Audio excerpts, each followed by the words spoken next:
किसी जंगल में एक बगुला रहा करता था। अब वो बहुत बूढ़ा हो चुका था, इसीलिए उसके लिए शिकार करना थोड़ा मुश्किल हो गया था।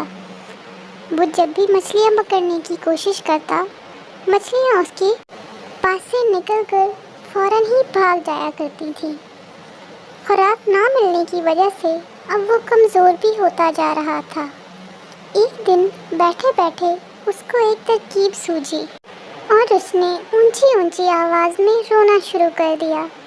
उसको रोता हुआ देखकर एक केकड़ा सामने आया और बगुले से पूछने लगा कि अरे भैया, यहाँ बैठे क्यों रो रहे हो? तो बगुला बोला कि मैंने एक ऐसी खबर सुनी है जिसको सुनकर मेरी आंखों में आंसू आ गए। केकड़े के पूछने पर बगुला कहने लगा कि मैंने सुना है बहुत जल्द इस तालाब का पानी खुश्क हो जाएगा और इसमें रहने वाले तमाम जानवर मर जाएंगे। ये सुनकर केकड़ा बहुत हैरान हुआ। वो तालाब में गया और तालाब के तमाम जानवरों को बगुले की बात के बारे में बताया। सब बगुले के पास जमा हो गए और उससे मदद तलब करने लगे कि अगर तुम्हारे ख्याल में कोई ऐसी जगह है तो तुम हमें वहाँ ले चलो।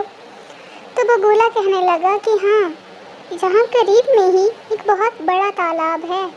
मैं ऐसा करता हूँ कि तुम में से रोज़ाना कुछ कुछ जानदारों को उठाकर उस तालाब में डाल आया करूँगा। तमाम लोग इस बात पर मुत्तफिक हो गए। अब बगुला रोज़ाना कुछ मछलियों को उठाकर उनको दूसरे तालाब पर छोड़ने के बहाने ले जाया करता और फिर एक चट्टान पर ले जाकर उनको खा लेता था। ऐसे ही बगुले को बगैर मेहनत के बहुत अच्छा खाना मिल रहा था।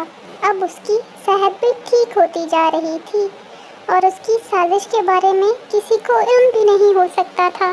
बगुला अब बहुत खुश था। आज बारी थी केकड़े के जाने की। बगुला आया और केकड़ा उसकी पुश्त पर सवार हो गया। उसके बाद बगुला केकड़े को लेकर उड़ने लगा। तो रास्ते में केकड़े ने पूछा कि बगुले भैया, अभी कितनी दूर तालाब है? तुमने तो कहा था पास में ही है। कैसा तालाब है वो? मछलियाँ वहाँ पर सुकून से तो रह रही हैं ना? अब बगुले ने सोचा कि केकड़े को सारी बात बता दी जाए। तो वो बोला कि यहाँ पर कोई तालाब नहीं है, बल्कि वो मछलियाँ जिनका तुम पूछ रहे हो उस तालाब में तो नहीं, लेकिन मेरे पेट में आराम से रह रही हैं और अब तुम भी वहीं पर जाओगे।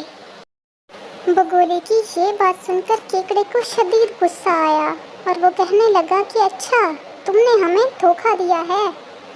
अब मरने की बारी मेरी नहीं बल्कि तुम्हारी है।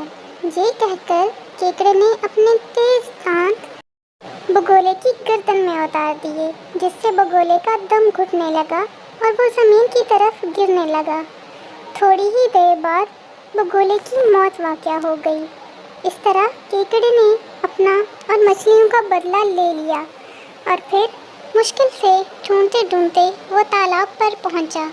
तालाब पर पहुंचकर केकड़े ने सब जानदारों को बगुले की हकीकत के बारे में बता दिया। सब जानदारों ने मिलकर केकड़े का शुक्रिया अदा किया कि उसने मज़ीद किसी को भी उस धोखेबाज बगुले की खुराक बनने से बचा लिया था।